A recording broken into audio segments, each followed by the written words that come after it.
Well, today's Wednesday, it's the 5th of April, and we've come to the Haynes Motor Museum, somewhere that we've never been. Well, Luna's been before, but... We've been with Tam Tam. You've been with Tam Tam, and well, we don't know where we're going yet, so Luna's going to be our guide today to the Haynes Motor Museum. Let's go! Well, we've checked in, and we've got some cars already here, so quite easy to do. We actually booked online, but just check in, and I've got myself a little souvenir, which seems quite good value for a pound. So we'll have a look at that later on. But we're going to go into the museum entrance just this way. Well, when we used to live in England, I used to live with a Haynes manual. I always had a car that needed to be repaired, and so Haynes is a name I'm really very well aware of. But always enjoyed looking at these lovely old cars. And then the Austin 7, 1934. Starting handle at the front there. You've got to look at Easter eggs as well, Luna. You enjoy the exhibits, please do not.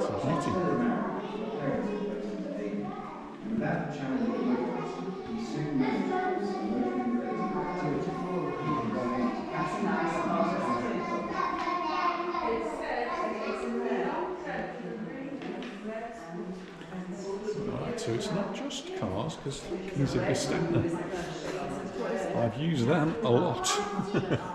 Used to use them to make all the worksheets for school. So yeah, it's a printer. So on the top part here, you made that on the typewriter. I could draw on it as well, but usually it was just typed. But you could write it on and as well. then used to. Like a bander machine. They had bander machines and Gestetners, but the Gestetner was for if you wanted thousands of copies. We had that at school. And that's how maybe they made the first of the Haynes manuals. I think our first Haynes manual would have been for a Mini. You lost your pencil? Our first car. This is Aston Martin. My father left the RAF to focus on the publishing workshop hours. It was not It's a beauty. We had Haynes manuals for our Mini, didn't we? Austin Healey. Look here, must be one somewhere.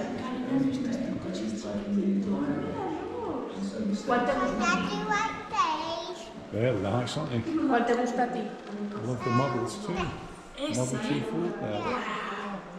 Yo quiero uno blanco, por favor. ¿Cuál puedo tener yo?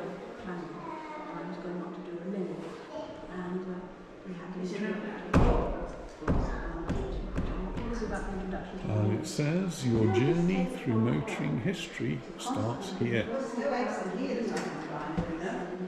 And just before we go, here are these the red cars? I can see lots and lots of red cars here. Look. Jaguar, 2 Jaguar. Take the unique red room at the museum.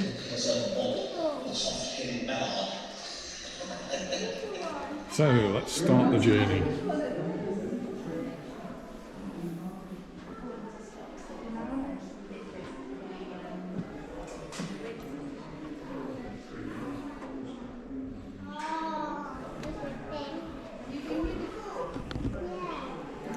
Motorcycles too.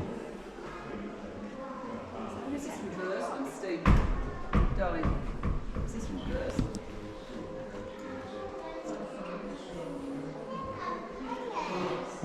One of the first vehicles we see as we come through is this big green van here, which is actually from Howell Road in Burslem, which is in Stoke-on-Trent.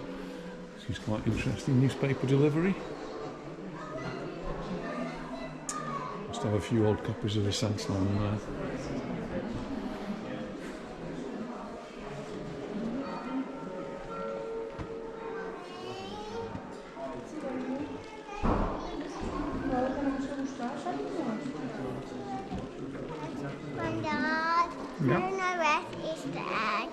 We've got to look for them. I think I can see one. I can sort of mira los coches. Mira por estos coches por aquí. I know cars from this sort of era certainly had a different sort of style than modern ones. This is actually a Renault. 1910 Renault Type AX.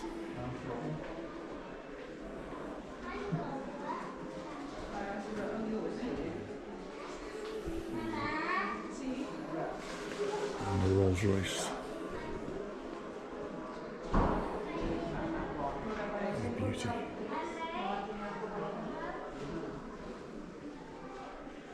No curved glass on these, all straight glass by the looks of things.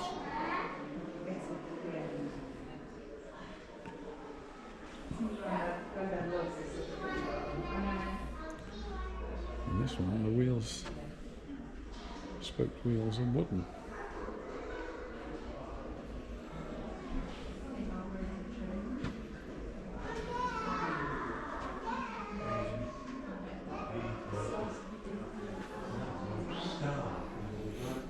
This Rolls Royce actually is from 1922. It's the Rolls Royce Silver Ghost limousine.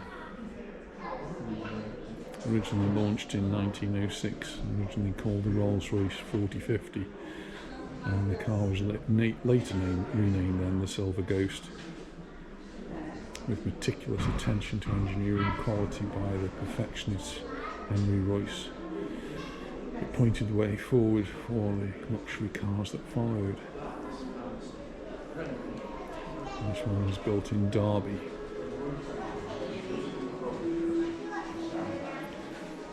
Old Lancaster, 30 horsepower, sports tourer.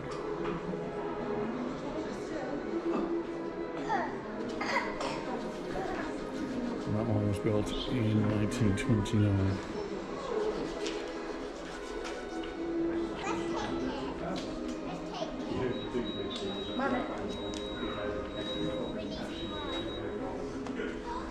I don't see it.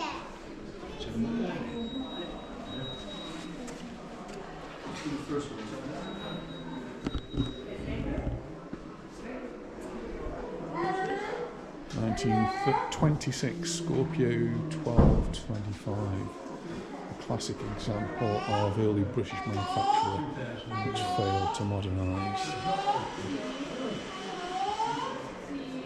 There's a Citroen. This is a 1922 Type C 5 CV. Small, fun and inexpensive, a recipe for success. When it was new, it cost £195, same price as the Ford Model T Tourer, and had top speed of about 37 miles per hour.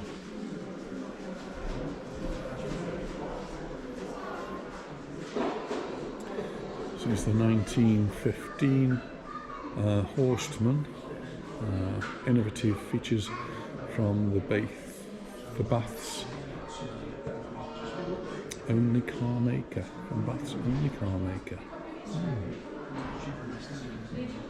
Built in 1915, 35 miles an hour. And a Rover. A name that still exists. So this is 1922, 8 horsepower Rover. Small, practical, cheap to buy and run. Ideal for the family motorist.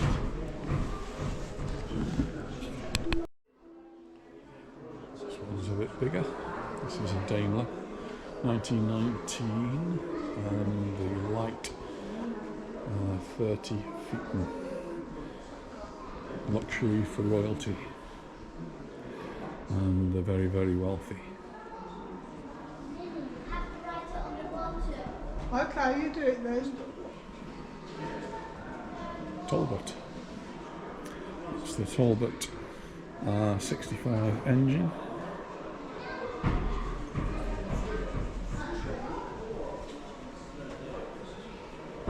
It's another Daimler from 1905, with a detachable top limousine. Really quite wonderful brand vehicles these. We'll get round to those later, but in a moment we're just going to go around here. Just the ones we've missed. Oh, very, very well kept here. Really impressive. Going reading back in history a little bit.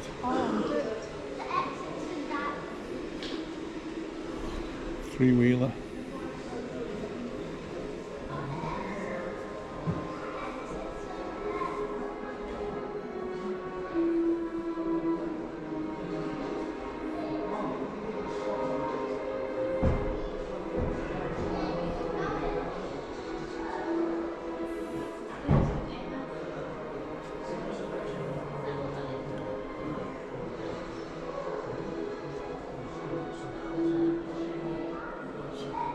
Huge car.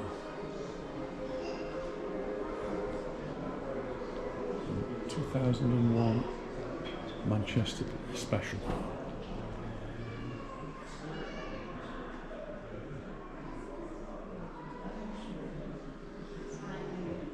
This was actually built in 2001.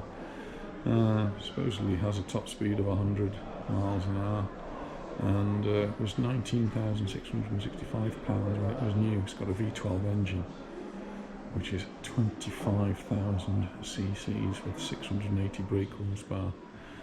That is ridiculously big. Crazy machine. Somebody had fun building that one. And we've got the Rolls Royce here. Depending which list they're on, so possibly once every couple of weeks. They are beautiful, and we're just coming into what is described as the red room, because here we've got red cars galore. And all sorts of different models.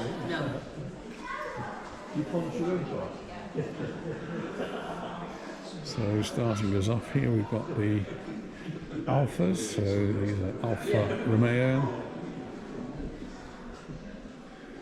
1967, 1996, this is a Spider, and another Spider from 1968. Maserati. Starting to see a lot of the Maseratis in Mallorca now, but not the sports cars, not like this, the more the bigger cars. It's another Alfa Romeo. And a Lancia Flavia Cabriolet.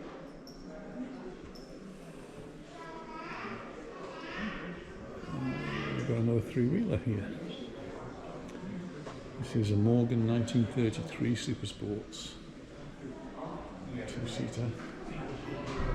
At a push.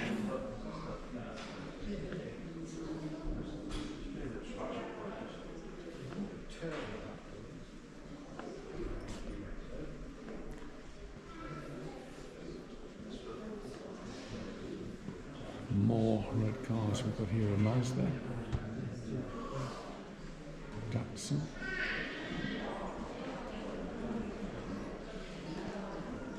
Jensen Healy. This one is from 1975. Porsche Boxster. That one from 1998, £34,000 when it was new, and 149 miles an hour.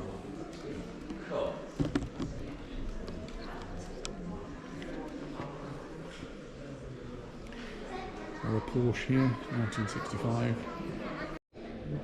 So this is the Porsche, the 356C Coupe, 1965. In 1965 it would have cost you £2,000 just over.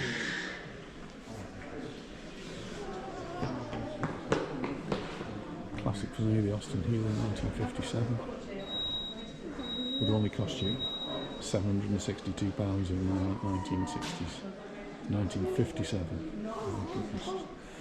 68 years ago. No, 66 years ago. And an MG. This is an MGC from 1969.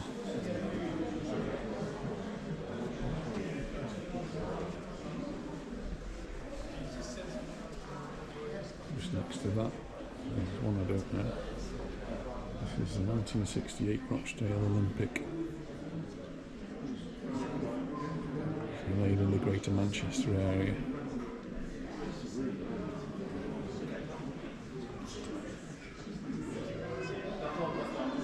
And this one had a glass fibre body, so you wouldn't actually get any rust on this one. That's really good.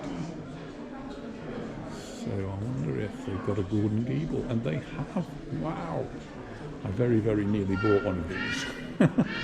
At the top of our road there was a garage with a Gordon Gable, and this also was a fiberglass body. This one's from 1965. They didn't make very many of them, and they were just £2,700 when they bought them.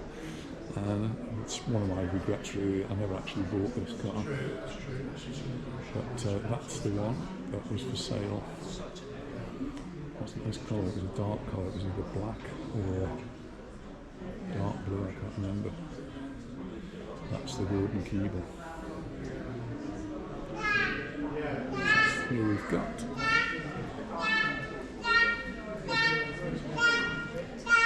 Lamborghini counter. This was £45,000 back in 1981. That's more of a modern sort of sports car for me.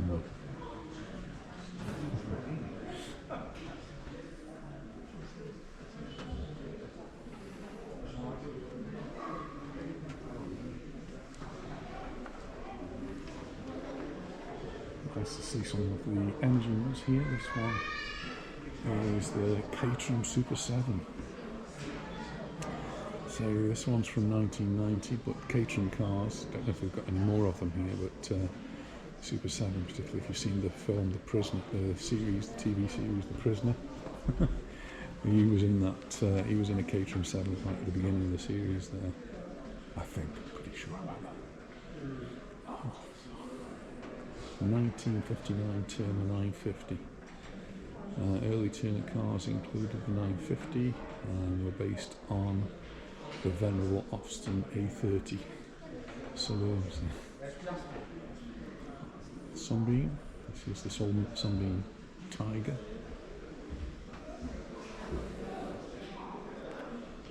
Cat in sheep's clothing, it's described as. This model's from 1965. That's right. Here's a Morgan.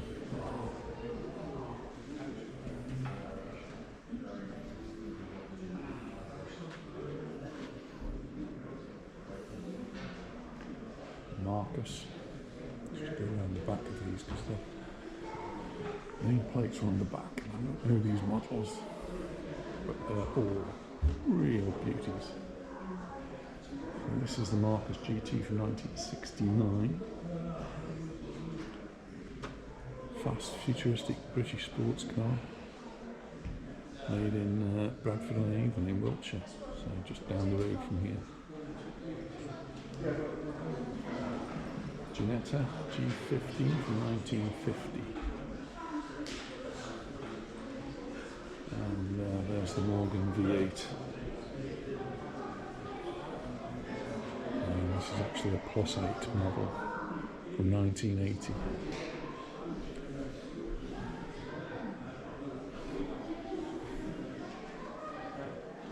This is an AC. Not a model I'm familiar with. This is the AC 428 through a convertible. AC cars famous obviously for the AC Cobra. But this is the AC car entry into high performance Grand Touring category, which is the Frua. It's actually based on a lengthened Cobra with a 7-litre engine. 7 litres. Imagine the amount of petrol they consume.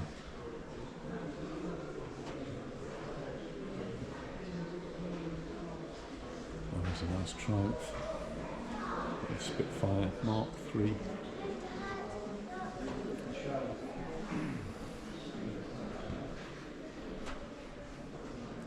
Lotus model from 1968. £717 when new. With a top speed of 95 miles an hour. I suppose this would be the car as a student I would have liked. Never had the money.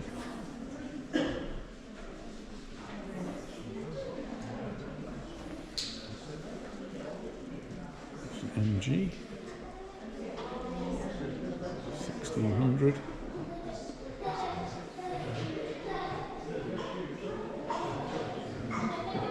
And this is the MGA 1600 Roadster from 1960.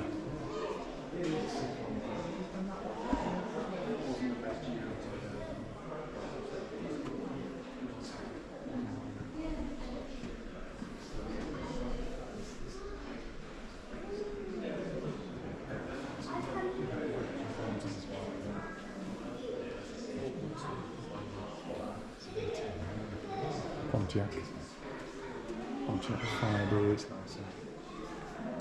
is the Trans Am. I would like to hear that started. The engine will sound really quite something else. I think.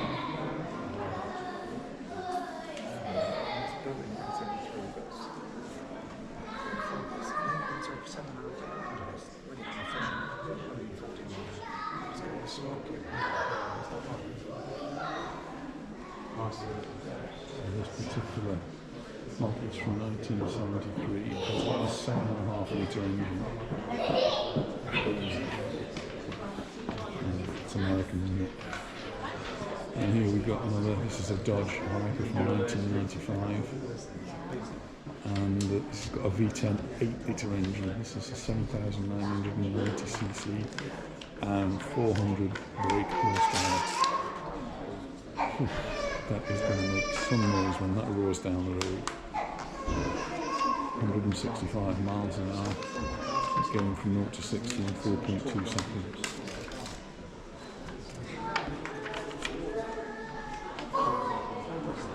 And the Chevy, this is the Corvette, of course, from 2000. This is a C5 Corvette. I've got a really quite a small engine compared to the previous two. This one's just got a 5.7 litre engine, which has 345 brake horsepower, but can reach a top speed of around 171. Another classic, of course. Oh, it's just places full of classics. If you like cars, you just got to come here. This one is the Ford Mustang from 1966. This one's got a 4.7 litre engine in it, and it cost only £2,000 when it was new in 1966, and only had a top speed of 110 miles an hour. But a classic amongst classic Mustang. This is the Red Room with an amazing number of red cars. Maybe there's actually a few I've not seen. This one is the JB3363. It's the Bricklin Special. It's a Raleigh. A name I remember from my childhood. This one's from 1934, built in Coventry. Raleigh used to make little cars similar to the Mini, I think. Maybe it's called the Riley Inn. Is that right?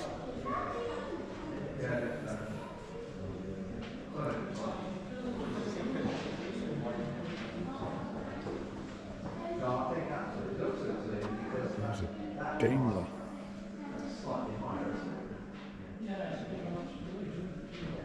Have a look at the details on that, the back, next to the Daimlers and Alvis.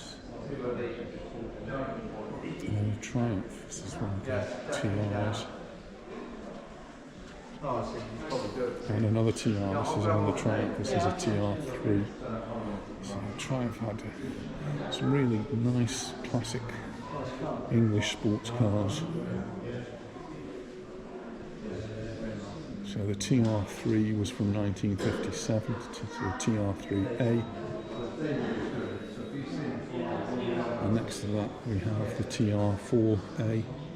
That one's from 1967. And the more burgundy colour, so there's a different shade of red. There's the Alvis, that was from 1934. And it's the Alvis Speed. 1934, that had a 2.5 litre engine. Steering screw wiper mechanism here.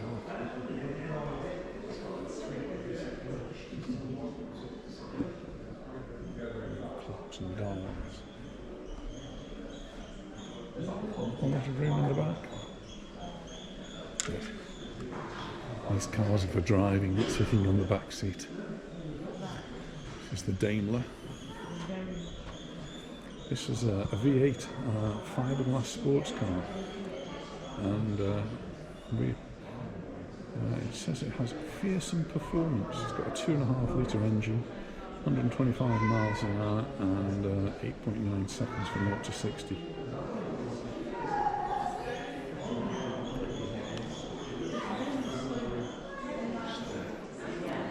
This is a car I would not know. This is called a Turner, 2.2 litre from 1951. A racing car for the road with some of the looks of a Ferrari of the time. So it's a 1951 Turner.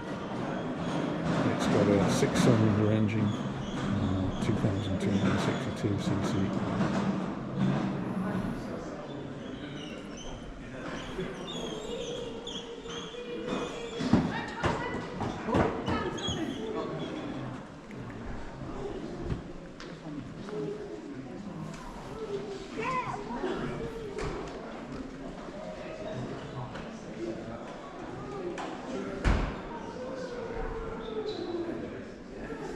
Another AC. This is the AC Ace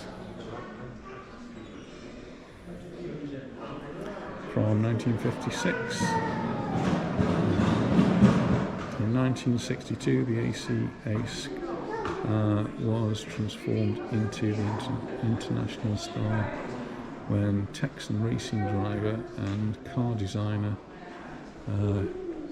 Carroll Shelby installed a larger American V8 engine with a small lightweight British car, and to create then what was known as the Ace Cobra, so that's where the AC Cobra came from.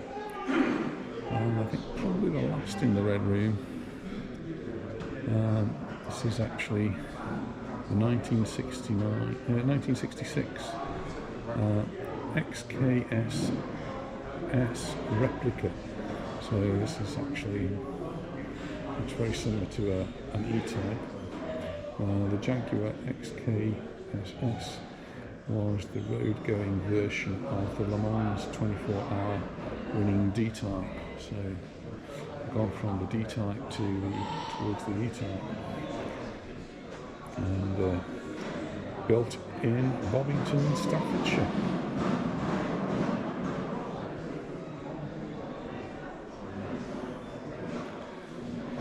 So some really magnificent red cars. Some of my favourites. Just have a look at that, the red Lamborghini. Really wide car, very spacious width-wise, not very spacious length-wise, it's full of engine. I've already seen an Alvis. This one is the Alvis TD21 1960 drophead coupe, and beautiful spoke wire wheels. It's a real luxury car, the Alvis.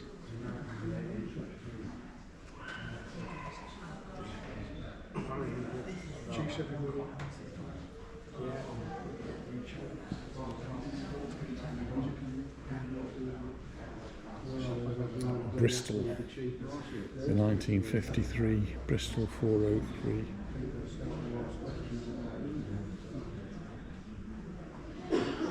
Bristol, famous for making aeroplanes. They did make a few of the cars.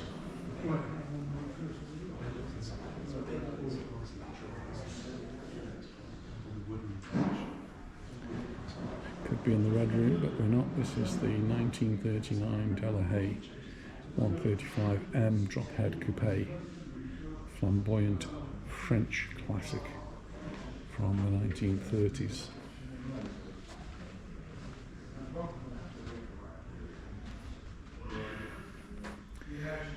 This one, the 1958 Facel Vega, is the HK 500, a car for the rich and famous, combining elegant French style with American V8 power. This one was £4,500 in 1958, made in Paris, France.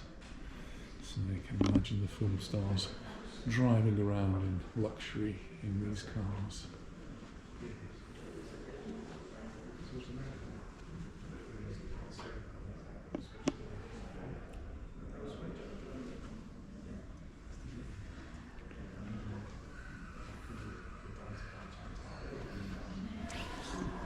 Gate is locked.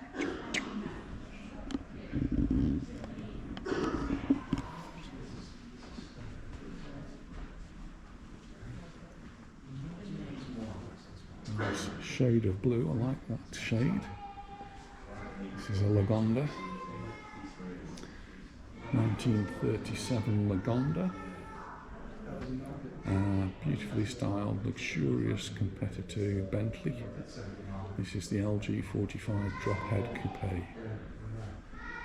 In 1937 this would have cost you over £1,000. I don't know what that is translated into modern money, but I'm guessing it was a lot.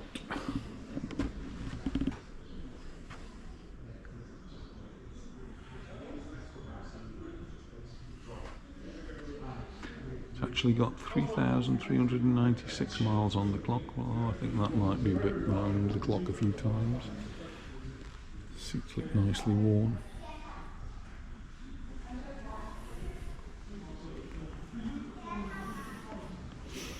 Oh, look at this one. This is a lovely, beautiful, beautiful Rolls Royce.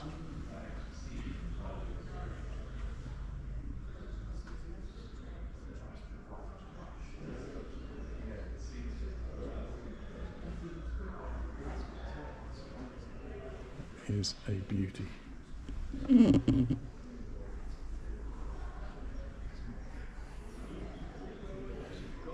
is actually 1932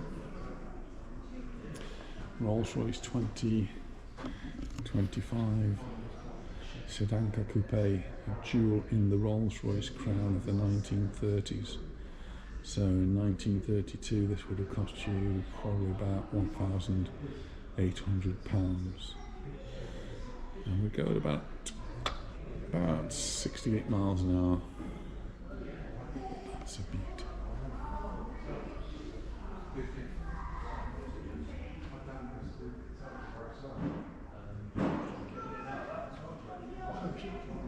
Just come down here.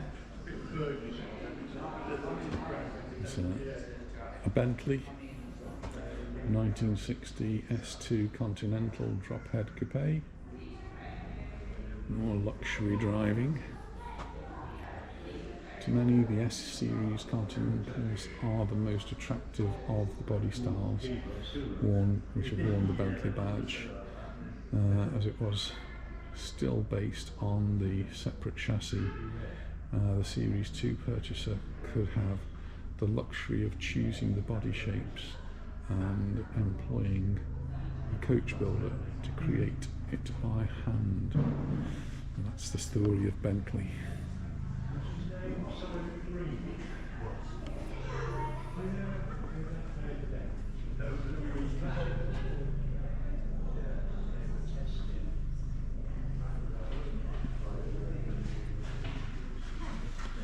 More Bentleys here. There's another one.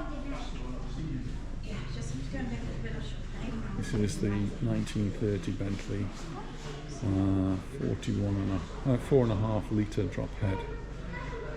This is by Van den Plas.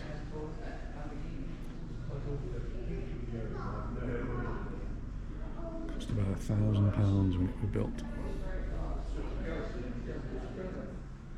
Just to stay with the Bentleys before we move on. Bentley Continental. This is a 1988 model and 6,750cc V8 engine. Again, true luxury driving. Moving on next to that, different Citroen SM Coupe from 1973. Sitting next to it is a Porsche 911, a classic amongst Porsche, the Carrera RS 2.7 Touring from 1973. So we're going to move on now, some different vehicles and motoring memorabilia. I found Anita, she's disappeared for a while. Have you only just finished in there? Great little play area for the children here. Luna's going around on a little trike there. They've got some little go-karts they can play on. And it looks like Savannah's taking control of the Land Rover here. Are you driving? Be careful how you drive. That's a nice Land Rover, isn't it? You have to have one of those in your new garden. As Luna goes zooming off. So a lovely little play area. There's even some digger trucks and things over there. You can get them to pick up as well. They look like fun. So lots of activities for the young children here. In fact, Luna and Savannah come here quite regularly, I guess, to play on these. And Yeah, with the childminder.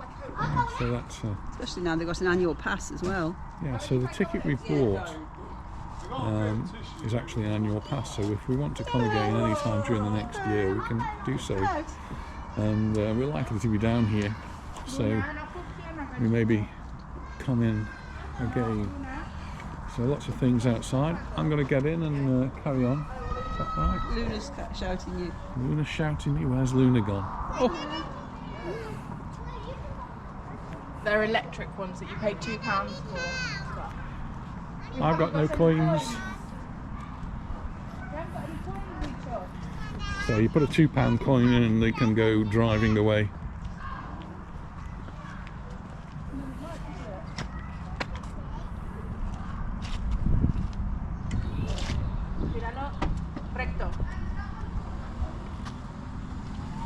Don't think that's supposed to be how it works, dear.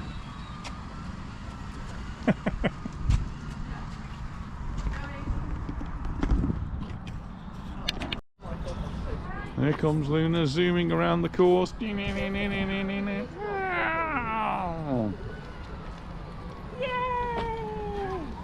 Park behind number 3. Park behind number 3. So here's the AA motorbike. I certainly remember when my father was buying his first car, he joined the AA. We either joined the RAC or the AA, or some people joined both. And we had a badge on the front of our car, which was the AA badge. And in those days, when the car drove past you and they've got an AA badge, you'd wave to them because they were part of the same club. And their motorcycles, this one is, but it's a BSA, Birmingham Small Arms.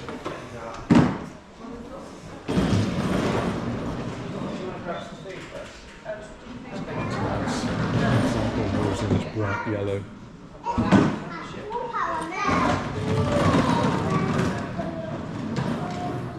And here's a rickshaw, an ideal taxi in the modern world now. It's just a three-wheel vehicle, not only three-wheeled vehicles of course. There's a one. I can remember students coming to school with one of these years ago when I was at school. And the old AA box where you could phone for the AA if you'd broken down. This is the Einkel. So let's move on, climb ahead as we go through into the next one. And this is the Ford Pop. And I do remember seeing them on the road as a child. We never had a car like that in our family, but this one we probably did. In fact, certainly there was the odd Ford Anglia in the car. Probably not, well, I don't know, may have had this version, but certainly this one. This is the sort of the classic one that's been popularised by the Harry Potter films. Just have a look here, because this is a standard 10 and this is another classic car. And there's the AA badge that I was talking about a moment ago. It's what we used to have on the front of our car. And I remember seeing it in my dad's shed years later, but I don't know whatever happened to it. There's a Vanguard, and then next to that the Triumph Vitesse, very nice. Nita's sister used to have a Vitesse. Some of those might be the same, but different colour. Triumph Sprint, this is now getting to my sort of era.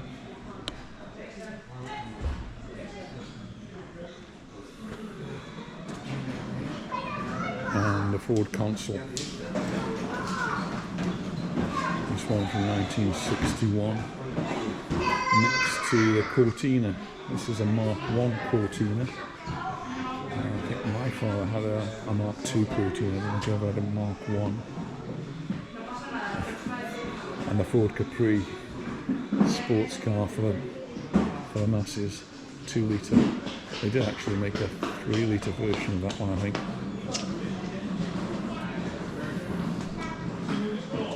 And also the Triumph. This is a Triumph 2000.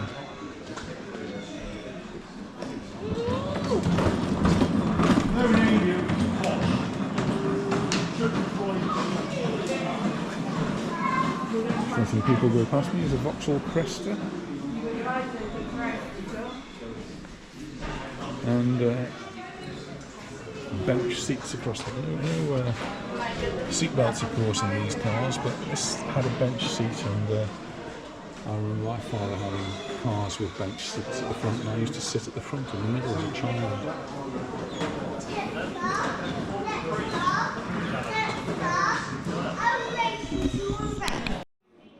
Here's a Rover. This is the Rover 75 from 1950, again one of the classic models. And I do remember seeing lots of these on the road, lots of RAC vehicles. So we had the AA and we had the RAC.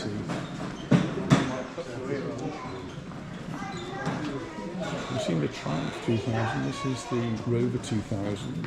I always thought they've got a very similar sort of shape. This Rover 2000 from 1966.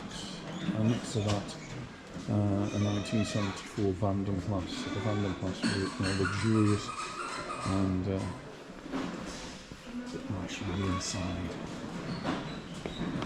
Usually have wood veneer fronts, so yeah, this one's got the wood veneer inside.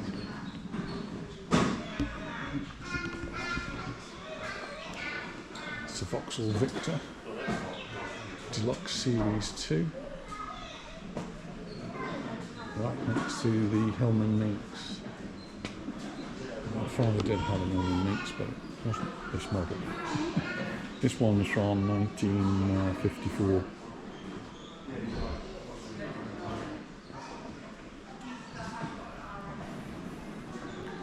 Sunbeams. This is Sunbeam Talbot 90 Mark IIA from 1954. Next to that, the Singer Gazelle. These are the cars that I grew up with. And this is the Austin E35 Saloon. Very, very popular car. Lots of these must have been built. And next to that, the Austin A40, the Somerset.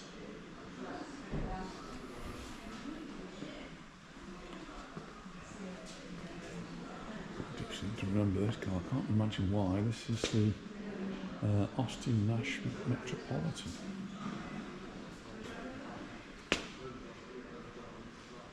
Not sure why I remember that car. Here's the Humbers. The Humbers were also a really nice car. This is the Humber Hawk, and next to it the Humber Sceptre Mark III. And just beyond it there, Sunbeam Rapier.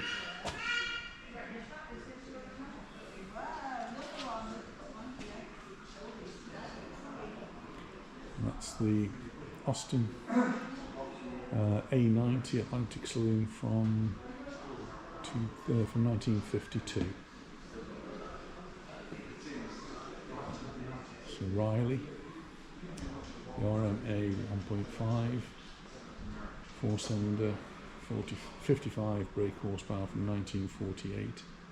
And next to that, a classic amongst classics, the Austin Allegro. Who would be without an Austin Allegro? No, we never did have one of those. Anybody who did actually. Oh, maybe that's true. Wolseley. Yeah, they just bring out these old names. So this is the Wolseley 680, 1950. There's a Humber. It's been broken down to its last little bits. And the body taken off. Have a good look. What's going on inside there? Actually see inside the gearbox all the way down.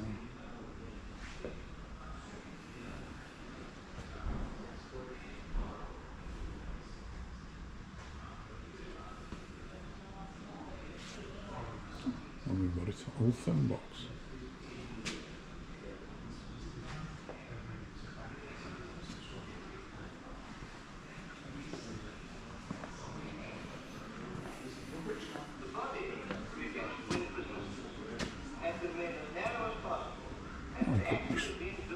Tyre inflation service. Car tyres, £1 per set. That's really quite expensive, I would have thought. I'm not sure what year that's from, but £1 for a set of tyres to be inflated. Sounds as though it was a lot of money.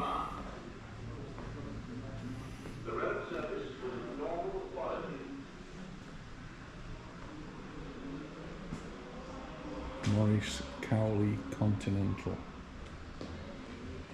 Let's have a look at these. We've got an MG TA. 1930 MGM Midget. And the Morris Minor, but not the Morris Minor that I would recognise. This is a 1930 model. And then on the other side, the Morris Oxford. Yeah, my dad had a Morris Oxford, but again, it was not the 1930 model. I do like that with the long running boards by the side of it. It's a lovely car. Going back over to this side, because there we do see the Morris Minor. And my dad did have one of these actually. I think their first ever vehicle was a Morris Minor, but not this model. It was one which was a van. This one is actually drop head. Where clean sparking plugs were fitted. And in accordance with the best record-breaking practice, the final look over the security was given. This is a Morris 10-4 Tourer. Another beautiful car. It's just so pretty, these vehicles. Even the vehicles that were meant as delivery vehicles.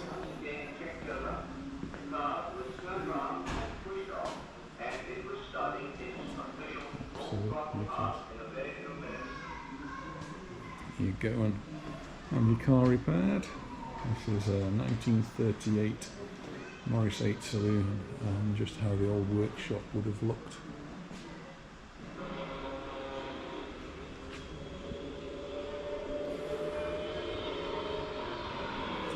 And an MG sports car.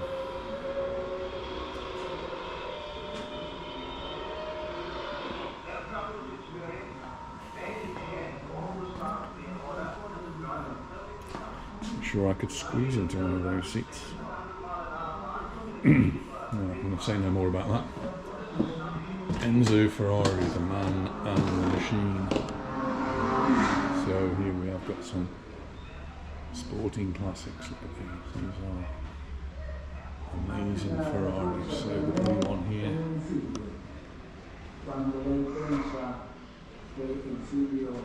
1982 400i. il giorno che riesce negli studi che il primo della classe Something more about cars like this one. I like the 1960 Ferrari 250 GT Cabriolet. la realizza trasformando una materia informe dei forgiati in una meccanica vivente, in una armonia di suono. This is the Ferrari Fontana 2000. This is a 360 Spider. disse e vi scrisse, 119 ascoltando il vostro wheel 12 shift. cilindri, scaturisce un'armonia This is probably what the classicists might like. È ovvio che la macchina bisogna prima sognare. This is the 1981 Ferrari 308 si GTSI. sentono in grado 40 mile an hour. It was new in 1981. It cost £72,000. A little bit out of my bracket, but I don't think I could get out of that car if I sat in it. Sports cars have passed me by now.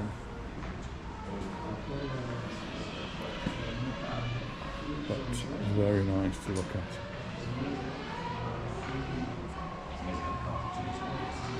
It's actually a 1994 GT40 DAX replica.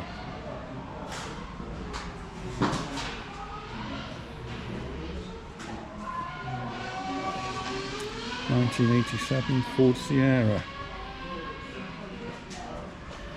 So what might have been a family car has been turned into a sports car by Cosworth. So 1986 Ford Sierra Cosworth, another one. That was a promotional car. See the engine inside there.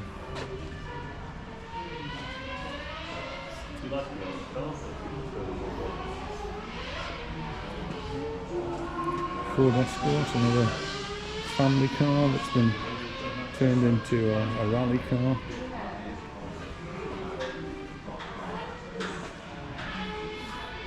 And Ford Escort certainly did have its day. This was from 1971. Next to that one we've got another Ford. This is the Convar Special. This is a DIY kit car though. Was a Ford Popular dressed up in a pretty body shop.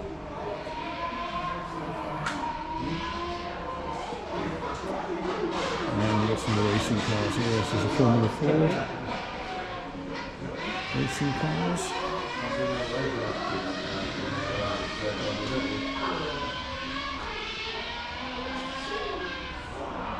And a Ferrari there.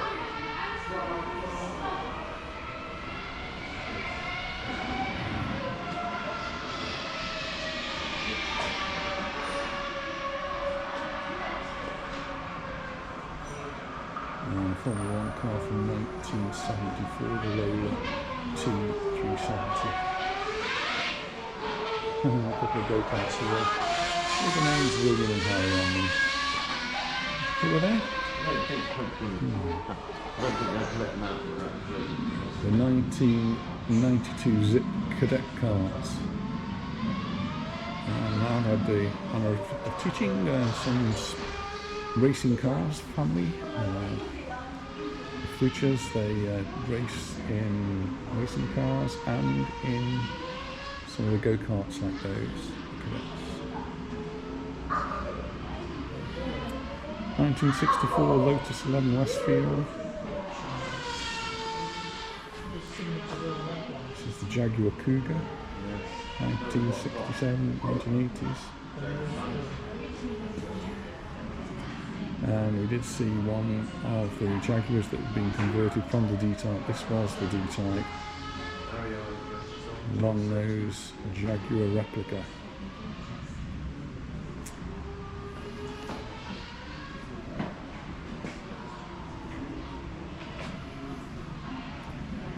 .1950 Healy.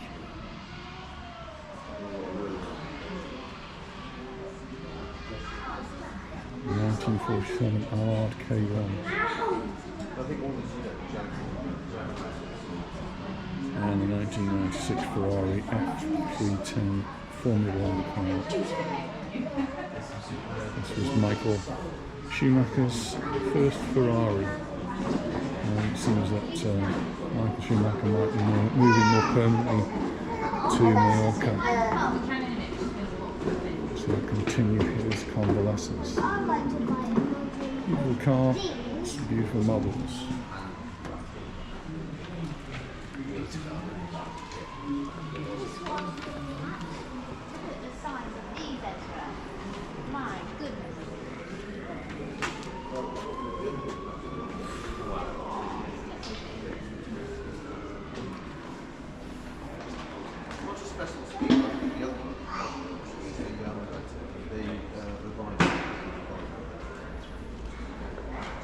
It's a rather complex roof retraction system. Must be American.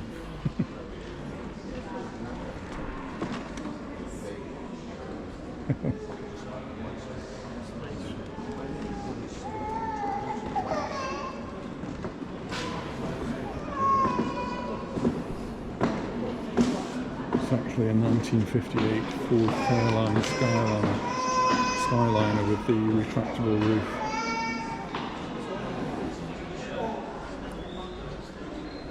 All big cars here. This is a Chevrolet Baleares from 1955. They're just on a kind of grander scale from the 1949. This is a Cadillac Fleetwood sedan, and another Chevrolet Fleetline Deluxe from 1949. And 1947, a whole range of these Cadillacs. Chevrolets. There's a Buick Series 42 door coupe.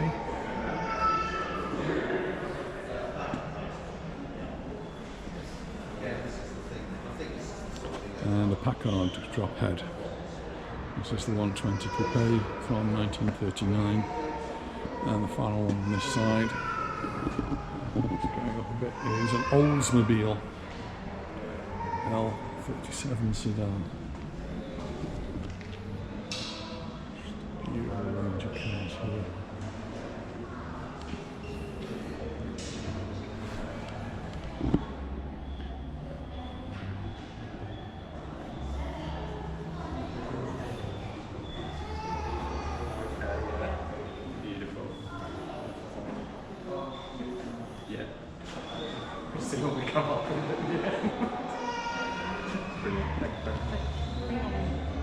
So it's in order.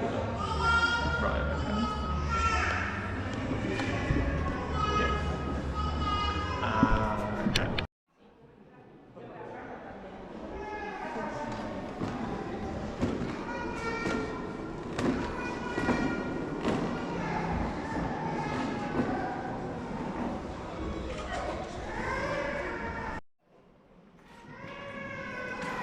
Oldsmobile from 1903.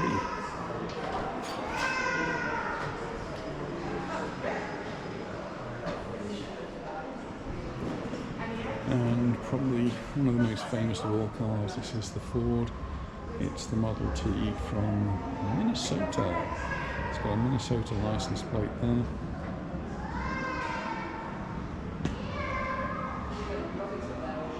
This is a Ford Model AB.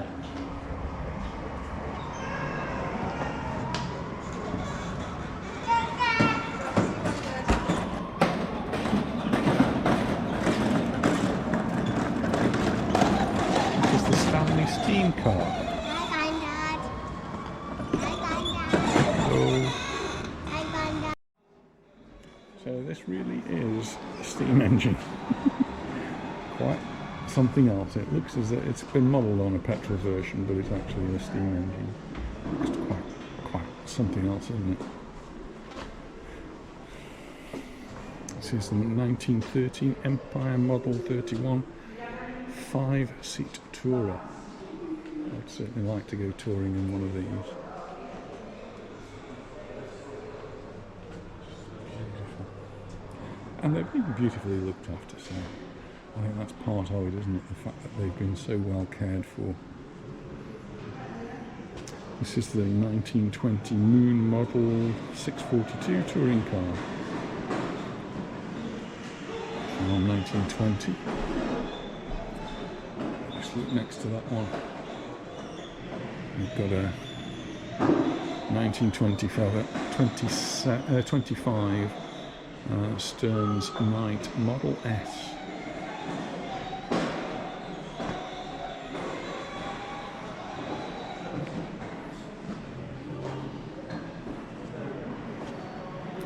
'28 Jordan. This is actually the Playboy special.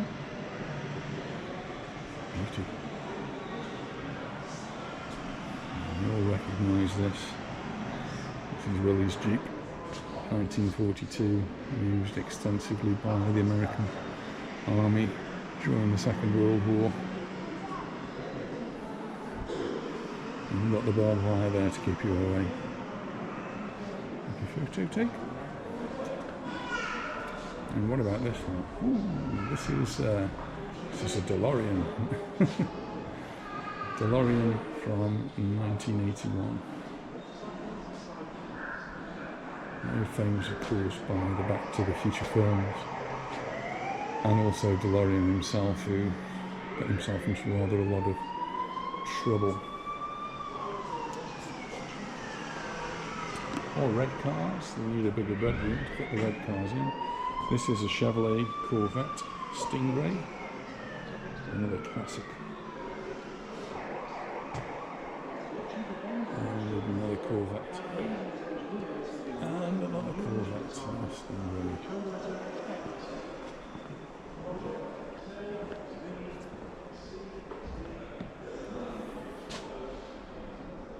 They don't make the fire department cars like that anymore. Ornate red lights on the top there, really something else.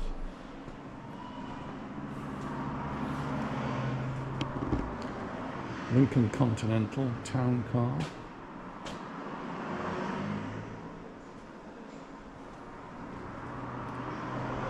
Another Ford Country Squire LTD from 1979. Big American cars. There's a Cadillac DeVille. And the Ford Edsel Estate.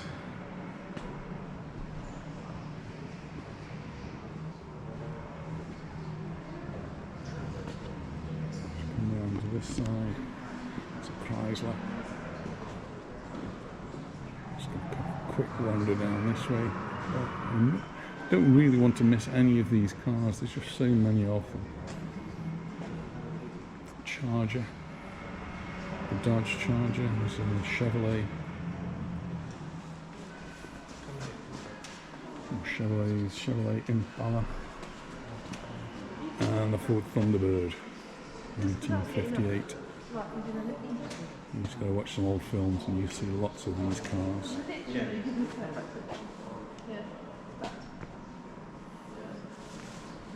The engine there.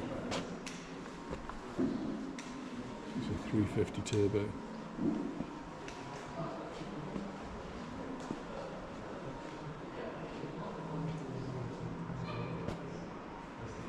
Got some motorbikes, and this is the classic of classic American motorbikes. This is the 1958 Harley Davidson Zero Glide. And the 1992 Fat Boy from Harley Davidson.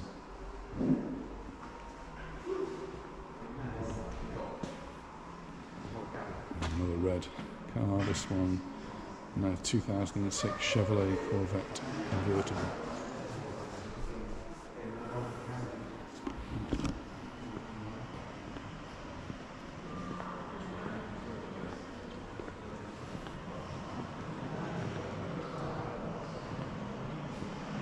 This is one of the cars that we were talking about, the Shelby. This is the 1964 AC Cobra. I did in my youth want to build one of these from a kit. Found one that was based on a Jaguar XJ6, and we happened to have a Jaguar XJ6 at the time. And I thought maybe I could build an AC Cobra. But we actually left the UK and went to live in Mallorca, so it never happened.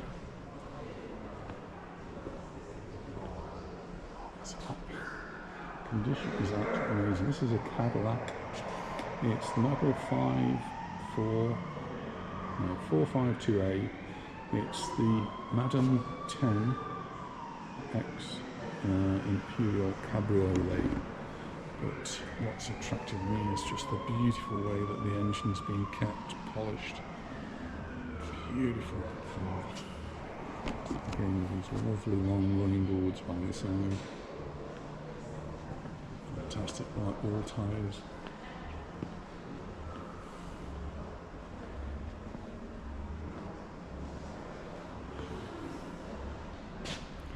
Haynes Light 12, 1917.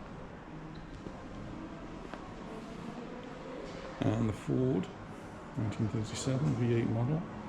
It's the 78 Deluxe Woody. Got lots of wood on it.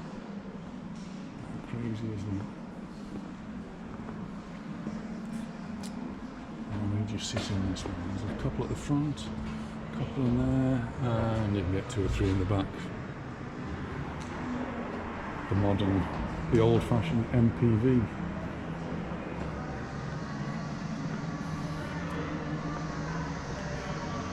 We're into now the sports car area.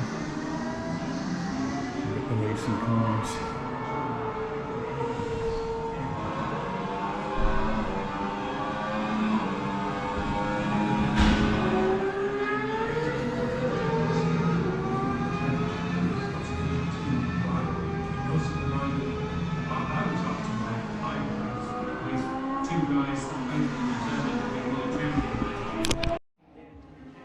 Safety's obviously got to be a really important part of these cars. If they do smash up, it's really important that cockpit is kept safe. So everything else could break off and fall off, but that part where the driver is has got to remain really safe. There was a show here, but I'm not going to be able to go to that now. Just trying to fit all of these things in. Williams.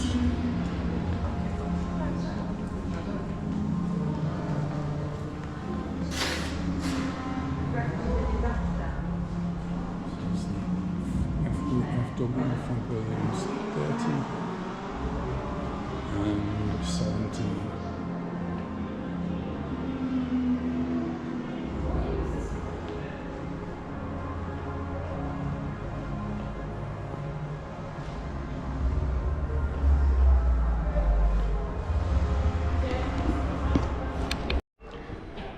Back in here now. See the sports cars, the Formula 1 cars, and a Lincoln Zephyr from 1938.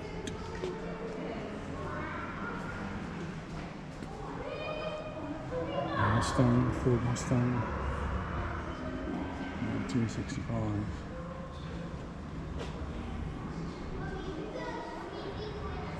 .7 litre engine.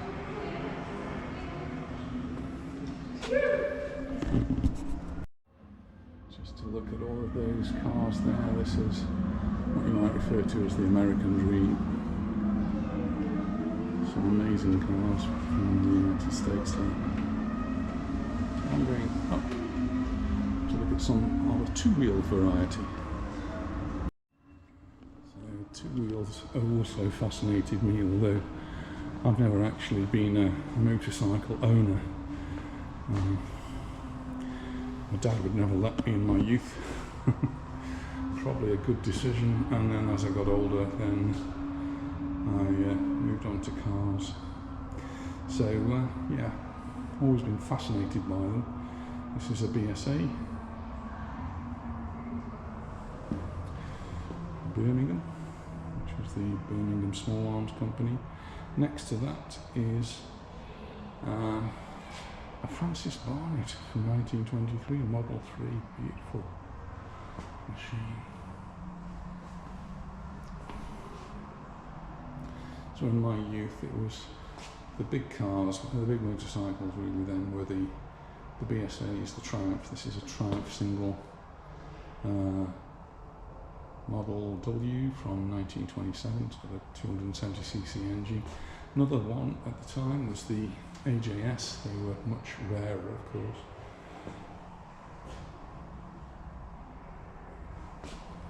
And then here's a bicycle which has got a little engine just to assist you. I've seen those sort of things come around now.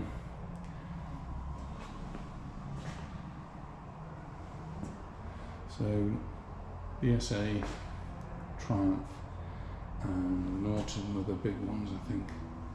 And rarer would be the AJS. Here's the matchless.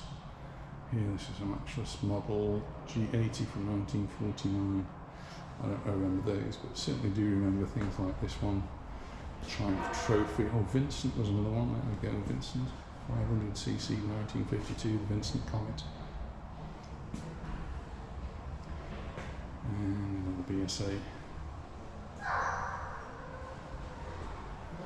And the Triumph 1964. This is a T20 Sports Club. Another T20. And the T21. These are all Triumph here. Now we get on to the Norton motorcycles. And then the Japanese Hondas coming in. This one I don't recognise at all. It's a Veloset Mark III Model L. And then probably one of the very few bike motorcycles I've ever actually ridden. This is the BSA Bantam. 173cc from 1968. And then the CZ. But the British bike that I always fancied having would have been the Norton Commando. This is a Norton Commando from 1977, but never happened to me. KW.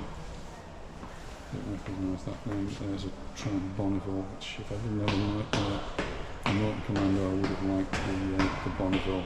It's really a British classic of its day.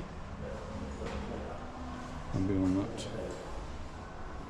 not sure what that one is. This has got a huge engine. It says Triumph on it. This is the 2007 Touring Rocket with a 2.3 litre engine. It's got a bigger engine than my car. You have a selection with sidecars, and this one's got a V-twin.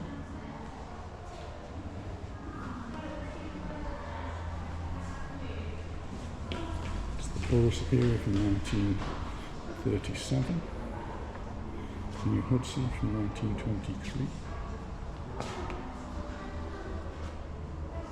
And one I don't recognise.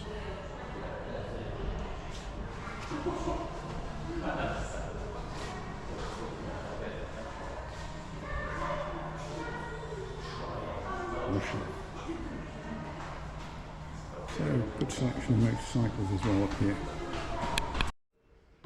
Here's one of the classic of classics. This is the E-Type Jag. This one is a V12 Series 3 Roadster from 1973. I think every one of my generation, probably their dream car. Opposite here we've got Lotus. This one's the Lotus Elite. Funnily enough, I had a friend, sadly he's no longer with us, who actually bought Lotus. Not when they were making cars. This is the Lotus Elan. Lotus got into big trouble and they were about to go under, and he rescued them. So that was David Wickens. Sadly he's no longer with us now, but he kept Lotus up and running and eventually sold the Lotus company to Ford. And as part of a gesture of thank you, Ford used to send him a car. Not sure whether it was every year or every 5 years, but they used to send him a big car across to Mallorca. This is Jensen, another classic car from the UK, 1963 Jensen C. It's the V8 Mark I. And then the one that really should have been perhaps a James Bond type car, the Interceptor. This is the Jensen Interceptor Mark III.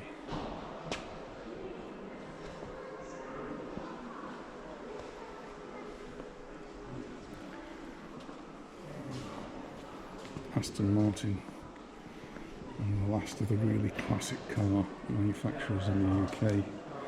And they have the DB series, this one DB2 from 1952,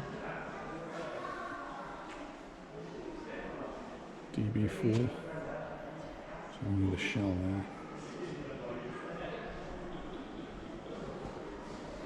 and I'm mentioning James Bond, and there's a DBS Aston Martin which has actually got the registration 007180. And the Lagonda, the really big Aston Martin, not really known for making such big vehicles, but this one is a big vehicle. And remarkably spacious on the inside. Some of my favourites now, Jaguar, this is the XK120, and I think probably of all of the cars here, the XK120, there's an XK150 here, I think these may be my favourites. I think just love the shape of them, and they are very similar. I did go to an auction once to buy one, but never went out of my range very, very quickly. Such beautiful cars. I think I would want it probably in British Racing Green, and that's probably about as close as I'd ever get.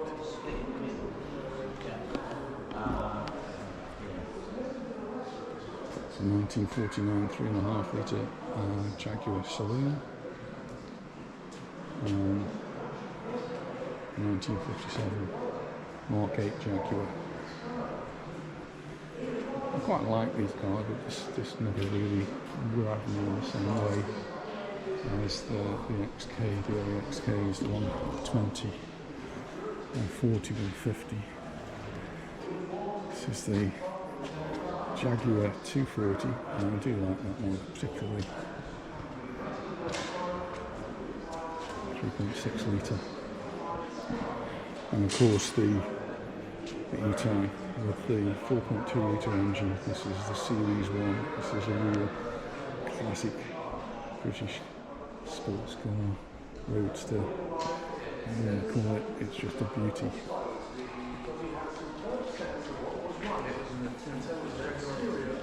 And a little bit more modern. This is 1998. This is the XKR.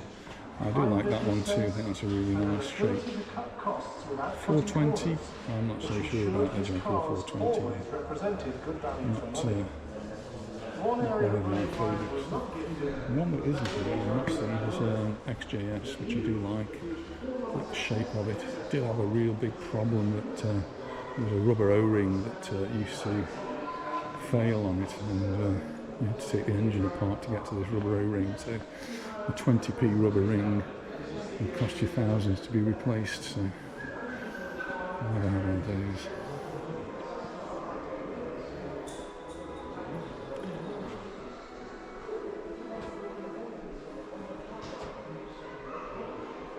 Citroen 2CV is a friend of ours in Holland who's restored a Citroen 2CV, and he takes great pleasure in taking it out for a spin. Rita's father was a great Citroen fan, and he had cars similar to this one, not this particular model. And in Mallorca we see quite a few of the 1950s Citroens looking like this.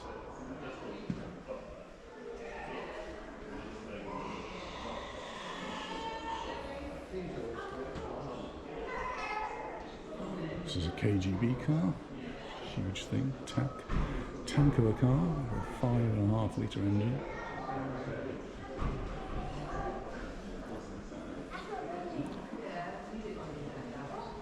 And a Czech car called the Tatra from 1994, using an Italian design, Italian style.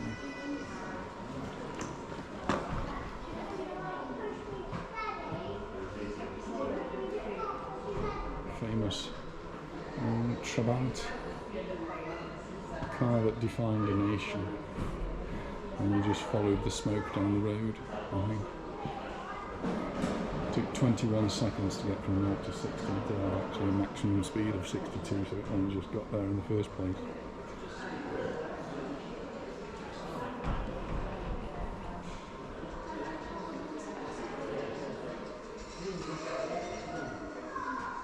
Exotic mix of Italian styling and American V8 power. This is the 1972 72 De Tomaso Pantera. 159 miles an hour car. It's a Renault. This is the Caravelle convertible. And 1970 Mercedes convertible. This is the 280 SL. Another Mercedes, this is the 190 SL from 1961.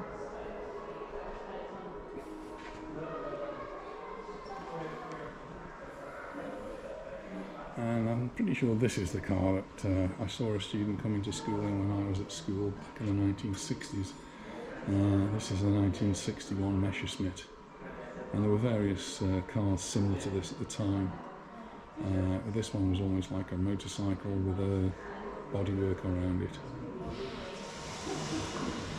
And there's these. So I have one of these. Very similar to this. A Smart. It was a really useful car for getting around towns. The one I had was actually diesel engine, 3-cylinder diesel. Very, very economical, but very easy to park, which was the most important thing. And a surprising amount of space considering their size, and quite a big boot actually, which allowed me to deliver things. I've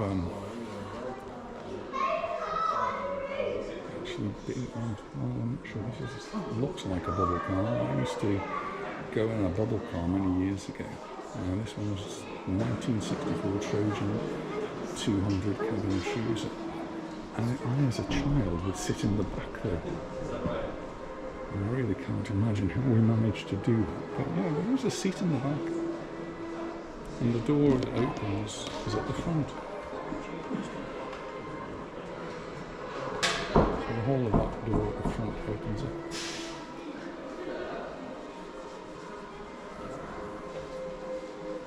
1979 Renault, this is a 4CV 750, the first French car with over 1 million sales, and that was the foundation for the Renault's post-war resurgence.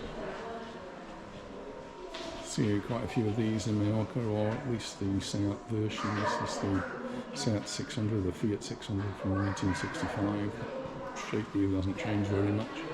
There's a bigger model of it now.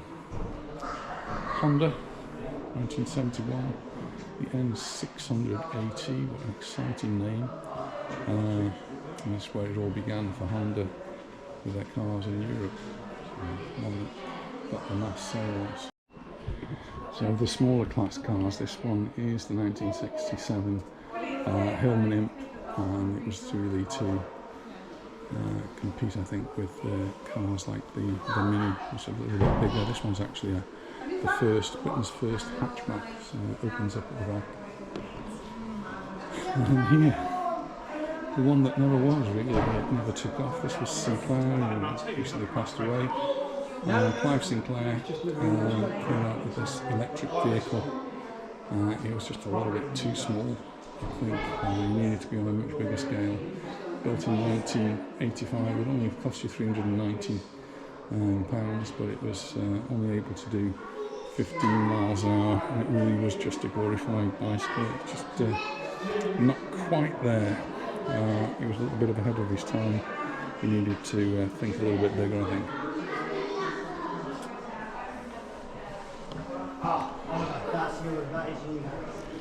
So I was talking about the minis, the smaller cars. So the classic being the Mini, but this is the Riley Mini. We saw some Rileys earlier on.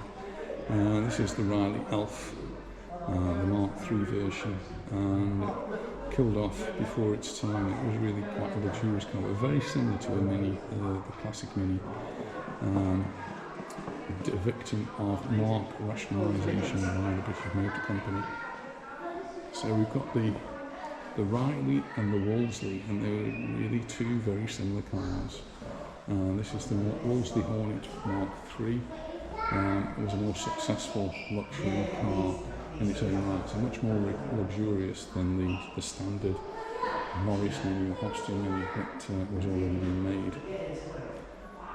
So this is the Morris Mini, this is the Morris Mini Cooper. And next to that, we've got a British Leyland prototype called the 9X. And he wanted to design a replacement for the Mini. This was it. Lighter and cheaper to produce. So that's the Mini Cooper. I've just come round this side. This is the Austin Super Mini Deluxe. This is where our motoring started. I think our first car, Anita and I, our first car when we were still at universities, students at university had a Mini, very, very similar to this one. I don't remember ours having the wire door handles or the sliding windows. I think ours might have been a slightly newer version than this.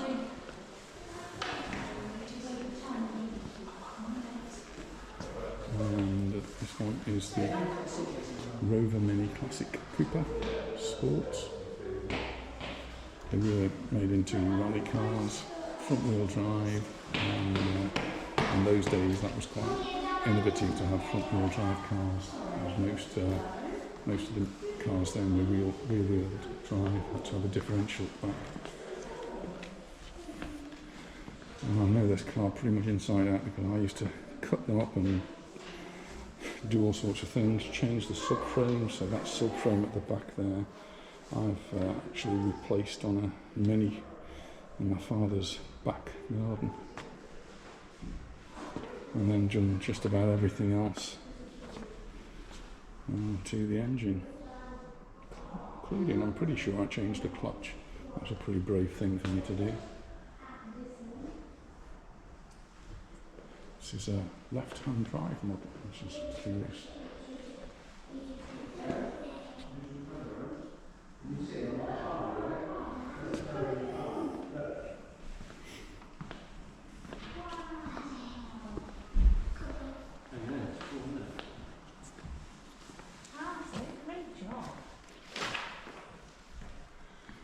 Design your own Mini there. Well, we've had a lovely time here at the Haynes Motor Museum.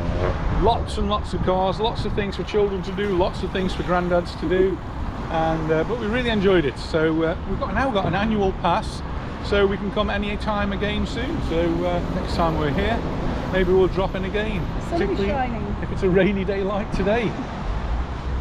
So bye for now. Bye everybody. Bye bye. Bye.